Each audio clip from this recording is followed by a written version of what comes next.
Well, the weekend's pretty much here, which means it's a great time to catch a movie. Let's take a look at some of the new films hitting screens this weekend. For more, we're joined by film critic Richard Crouse. Richard, always a pleasure. I'm glad that I get to talk to you right now this time because, listen, we got to start with this. Jurassic World Rebirth. Look, I love every installment in the Jurassic series. All of them. Well, this one will be for you then, because it's more of the same, which for fans is great. When you want to go see dinosaurs gone wild, these Jurassic World movies have been, filling the gap between the years in between the Jurassic Park movies, and people are loving them. And people are loving this one. It's already made because it came out for the long weekend in the U.S. Came out on Wednesday. It's already made like $55 million or something. So it's going to be a huge hit this weekend, and you can thank the dinosaurs for that. Not so much the story, which is pretty much the same story that most of the movies have had. You've got good-looking actors in the form of Mahershala Ali and Scarlett Johansson and a handful of others running around on an island being chased by dinosaurs. In this case, the mercenaries, the good-looking actors, are trying to grab the DNA from these dinosaurs to create some sort of medicine that could cure all known illnesses. Trouble is, they're on an island filled with mutant dinosaurs. So it's essentially the same thing we've seen before. And while you're sitting in front of it, it's a bit of fun, but it felt to me like a roller coaster ride or a big theme park ride. And I've been on a ton of them, and every time I get off of one of them, I think, man, I never want to do that again. And that's sort of how I felt after Jurassic World Rebirth. But I gave it 2.5 out of 5 stars, and I think fans of the franchise will probably get a kick out of it. Okay, Richard, what about 40 Acres?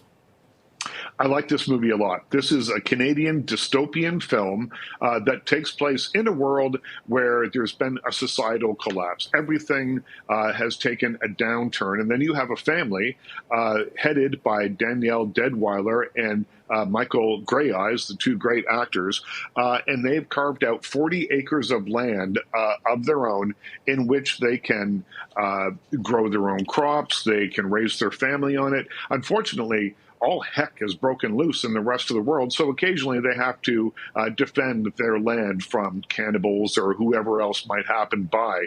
And that's sort of the general gist of this movie.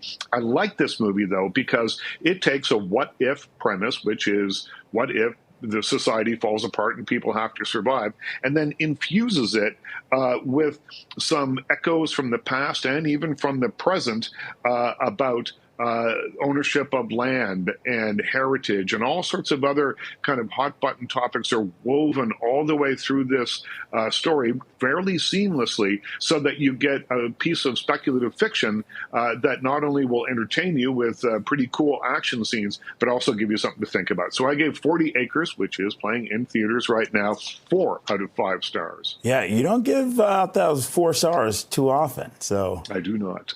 Okay, what about this? Sorry, Baby. Yeah, Sorry Baby is a cool movie by Eva Victor.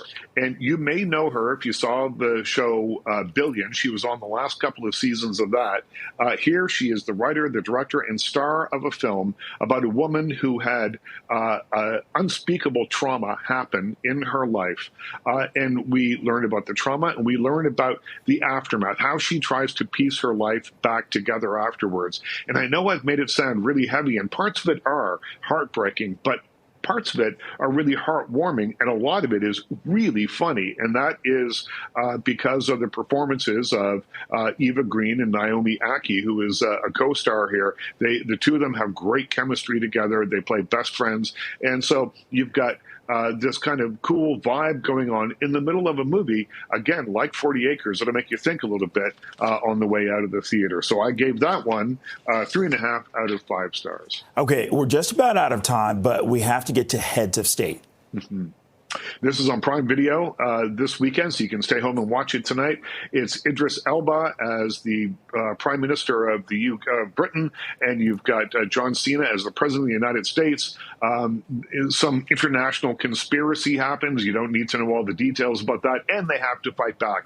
Trouble is, they are an odd couple. They do not get along. They don't like one another, but the only way that they will survive, and maybe the world will survive, is if they team up. And this works because it's got great chemistry between the two leads, and the action sequences are pretty good. It's a throwback to those action comedies of the 1990s that used to pack theaters, like Lethal Weapon and films like that. So I gave this one 3.5 stars out of 5. It's called Heads of State, and it's on Amazon Prime right now.